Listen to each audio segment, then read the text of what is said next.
Good morning friends, कैसे हैं आप सब।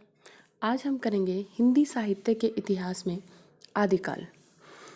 आदिकाल जैसा कि हिंदी साहित्य के इतिहास को 4 भागों में बांटा गया है। आदिकाल, भक्तिकाल, रीतिकाल और आधुनिक काल। तो हम आज से शुरुआत कर रहे हैं आदिकाल। आदिकाल के विषय में जानने से पहले हम उस शब्द के बारे में थोड़ा सा जान लेते हैं जिसके साहित्य का इतिहास हम पढ़ रहे हैं, अर्थात हिंदी। हिंदी क्या है? हिंदी जो शब्द है वह हिंदी शब्द ही, फ्रेंड्स आपको पता होगा कि हिंदी शब्द ही हिंदी भाषा का नहीं है। हिंदी जो शब्द है वह फारसी भाषा का शब्द है। ये ऐसा ही है जैसा मानो बच्चे का जन्म हमारे घर में हुआ हो लेकिन उसका नामकरण किसी पड़ोसी द्वारा किया गया हो। अर्थात हमारी हिंदी भाषा का जो नाम है हिंदी, वह शब्द ही फारसी भाषा का है। हमारे जो देश में 4 भाषा परिवार हैं, उनमें से जो हिंदी है वह भारोपीय परिवार का जो भाग है। हिंदी जो है भारोपीय परिवार की भाषा है और हिंदी की जो उत्पत्ति है वो मूलतः वैदिक संस्कृत से होते हुए अपभ्रंश तक आती है। अर्थात वैदिक संस्कृत, पाली, प्राकृत और फिर अपभ्रंश। अपभ्रंश के बाद हिंदी का जन्म होता है। अपभ्रंश के ही क्षेत्रीय जो रूप हैं, अलग अलग 7 जो क्षेत्रीय रूप हैं, शोरशैनी अपभ्रंश से हिंदी का जन्म माना जाता है। इसमें लेकिन यदि पूछा जाए कि हिंदी की आदि जननी कौन है, तो हिंदी की आदि जननी है संस्कृत। तो फ्रेंड्स, आपको हिंदी के विषय में कुछ ये बातें बताने के बाद मैं आदिकाल के विषय में आपसे चर्चा करती हूँ। आदिकाल, हिंदी साहित्य का आदिकाल, उसके विषय में अर्थात उसका इतिहास दर्शन। आदिकाल जो है उसके इतिहास को हम कैसे जानेंगे कि उसका इतिहास जो दर्शन के विषय में देखते हैं कि जो इतिहास है, एक सामान्य इतिहास और एक साहित्यिक इतिहास, उन दोनों में अंतर क्या है या दोनों समान हैं। तो आइए देखते हैं। जो इतिहास है, सामान्यतः जो इतिहास है वह शब्द राजनीति से सामाजिक व सांस्कृतिक जो इतिहास है उसका बोध कराता है, उसके बारे में बताता है। लेकिन वहीं यदि साहित्य के इतिहास में हम कुछ देखते हैं तो उसमें कुछ विशेष वर्ग के लोग, अर्थात जैसे लेखक, रचनाकार, जो कवि हैं, उनकी विशिष्ट क्रियाओं का, कि जब उनके मन के अंदर जो अलग अलग द्वंद्व होते हैं उस समय की विभिन्न परिस्थितियों को देखते हुए, वहाँ के वातावरण को देखते हुए, तो वो रचना का निर्माण करते हैं। तो विशेष वर्ग के लोगों की विशिष्ट क्रियाओं का जब हम अध्ययन करते हैं तो वह साहित्य का इतिहास कहलाता है। ये दोनों ही सामान्यतः भिन्न हैं।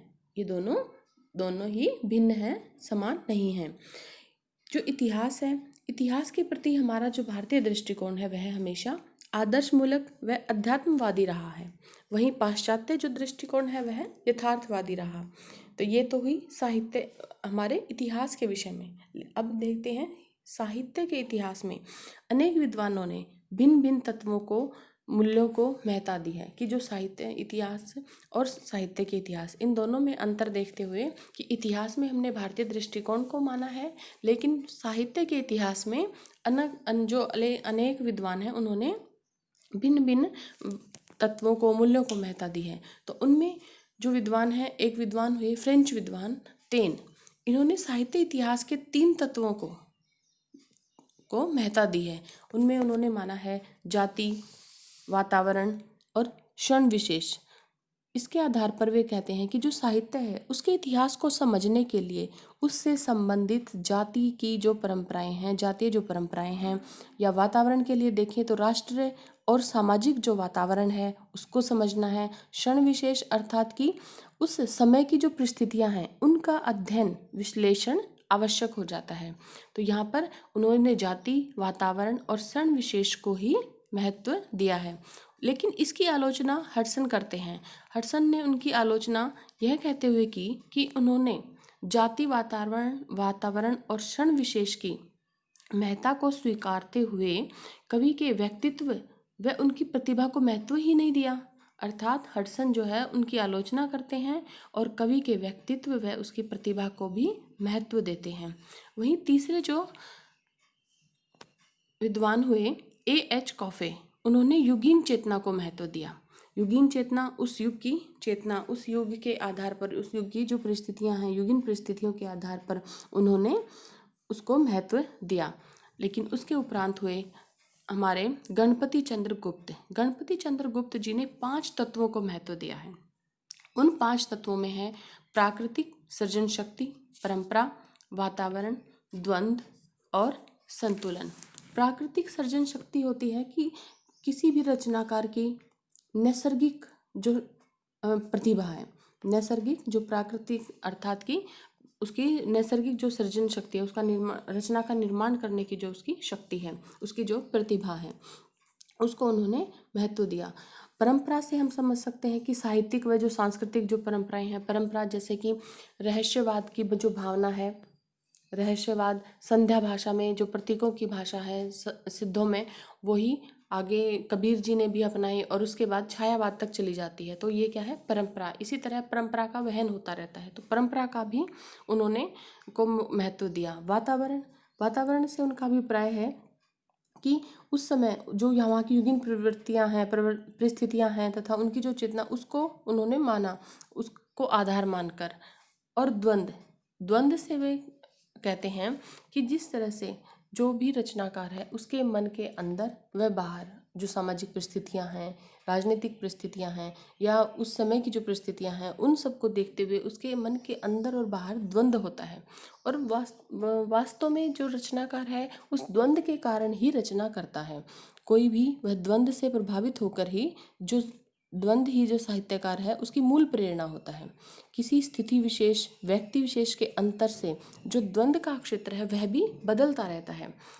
जैसे कोई साहित्यकार अपने ही आंतरिक या मानसिक द्वंद्व से चलता है कि उसके मन के अंदर और बाहर जो भी द्वंद्व चल रहा है, या कोई जो बाहर पारिवारिक, सामाजिक, आर्थिक, राजनीतिक या अंतर्राष्ट्रीय अलग अलग द्वंद्व, कि किसी को परिवार के अंदर कुछ ऐसी घटनाएं हो जाती हैं कि जिसके कारण उसका जो आंतरिक जो मन है और जो स्थितियां हैं वो ऐसी हो जाती हैं कि उसे कुछ ना कुछ लिखना पड़ता है। अर्थात उनका जो द्वंद्व है वो अलग अलग है। वो आंतरिक द्वंद्व या उस बाहरी जो द्वंद्व है उसमें उसके कारण अपनी रचना का निर्माण करता है। उसके बाद है संतुलन, कि जब वह अंदर और बाहर उन दोनों में संतुलन करता है तो वही उस द्वंद्व का उद्देश्य है। अर्थात द्वंद्व उन दोनों में संतुलन ही कर पाना उसके लिए आवश्यक है। किसी भी द्वंद्व से जब प्रेरित होकर वो गतिशील हो जाता है तो उसका जो लक्ष्य है वह द्वंद्व के दोनों पक्षों में संतुलन स्थापित करना होता है। तो उसे संतुलन भी स्थापित करना है कि जो उसके अंदर की जो भावनाएं हैं, बाहर की जो परिस्थितियां हैं, उनसे मेल खाएं। अर्थात ये नहीं कि वह रचना का निर्माण करते समय किसी भी तरह का अन्याय करे।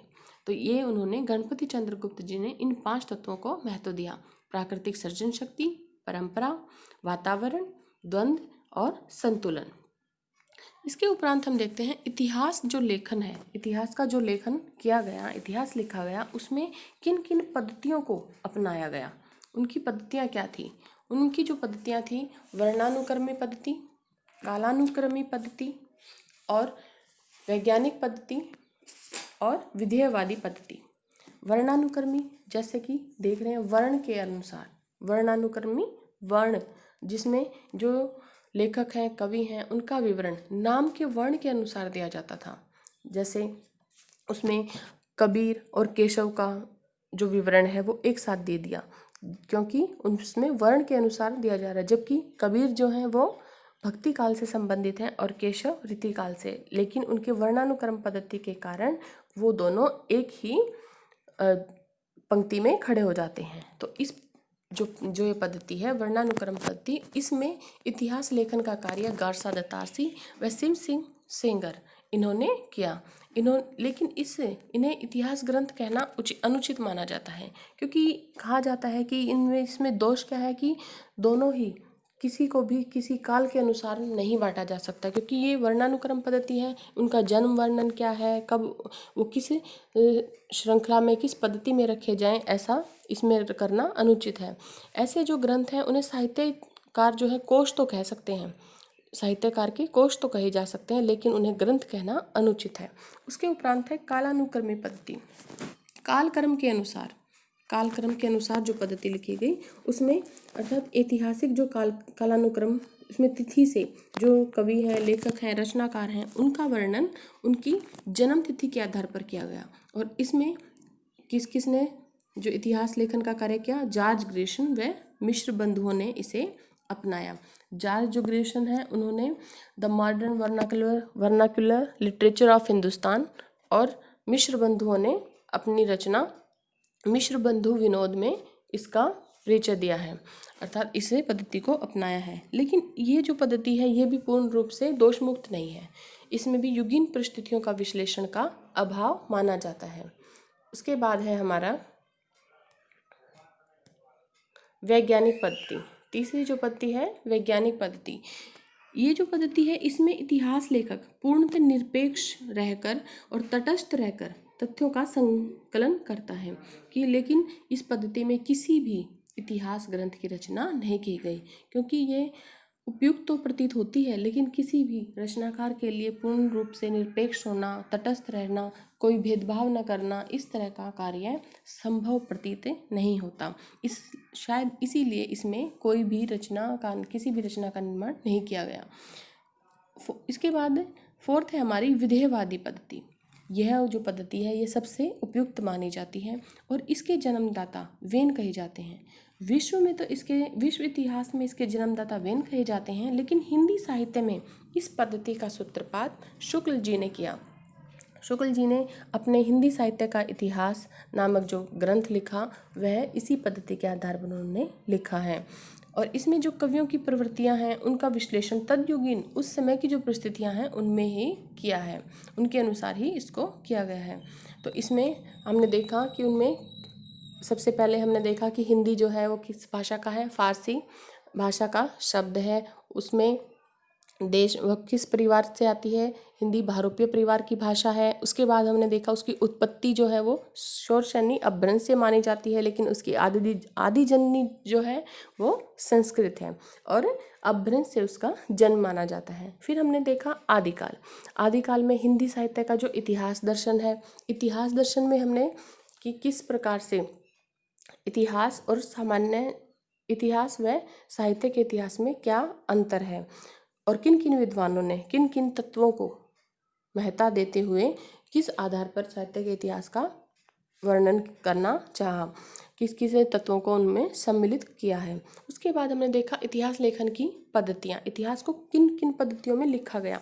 पहले हमने वर्णानुक्रम पद्धति, फिर कालानुक्रम पद्धति और उसके बाद वैज्ञानिक पद्धति और विधेयवादी पद्धति। वर्णानुक्रम में गारसा दत्तासी और शिव सिंह सेंगर को लिया है, कालानुक्रम में जॉर्ज ग्रेशन व मिश्र बंधुओं को, विधेयवादी में शुक्ल जी। उसके बाद हम देखते हैं अब हिंदी साहित्य के इतिहास लेखन की परंपरा। इसमें क्या है? हिंदी साहित्य के इतिहास लेखन की परंपरा में फ्रेंड्स कि हिंदी साहित्य का जो इतिहास है वह मूलतः 19वीं सदी से माना जाता है, लेकिन उससे पहले भी मध्यकाल में कुछ ऐसी रचनाएं मिलती हैं जो इतिहास ग्रंथ तो नहीं है, लेकिन साहित्यकारों को के विषय में जानकारी अवश्य उपलब्ध कराती हैं कि साहित्यकारों के उनके जीवन से संबंधित, उनकी रचनाओं से संबंधित या भिन्न भिन्न जो जानकारियां हैं वो उन ग्रंथों से हमें मिलती हैं, लेकिन वो इतिहास ग्रंथ नहीं हैं। तो ऐसे ही कुछ ग्रंथों को हमने यहाँ पर लिया है जिनके नाम भरी काफ़ी हैं, जिनको हम आगे भी पढ़ेंगे, जो भक्ति काल में देखने को मिलेंगे। 84 वैष्णव की वार्ता भक्ति काल में है, गोकुलनाथ ने इसकी रचना की है। 252 वैष्णव की वार्ता, ये क्या है? इसमें वैष्णव मतों को लिया गया है कि जिस प्रकार से भक्ति की जो रचनाएं होती हैं उनको ही आधार मानकर इनकी रचना की गई है। भक्तमाल नाभादास जी का, भक्त नामावली ध्रुवदास, कालिदास हजारा, कालिदास त्रिवेदी। तो इसमें सिर्फ इनके हमें नाम याद करने हैं क्योंकि ये इतिहास ग्रंथ नहीं है, लेकिन इनकी रचना इतिहास जो ग्रंथ थे 19वीं सदी से पूर्व इनकी रचना मध्यकाल में ही हो गई थी और ये कहीं ना कहीं साहित्यकारों के विषय में जानकारी प्रदान करते हैं। तो फ्रेंड्स आज के लिए इतना ही। कल से हम देखेंगे कि हिंदी साहित्य के इतिहास लेखन की परंपरा में किस किस ने और किन किन ग्रंथों के द्वारा अपना योगदान दिया। आज की क्लास लंबी हो जाएगी, इसलिए उन जो नेक्स्ट पार्ट है उसको हम इसमें शामिल नहीं कर रहे। यदि आपको क्लास अच्छी लगती है तो please like, share and subscribe कीजिए। और हमारे साथ बने रहिए। धन्यवाद।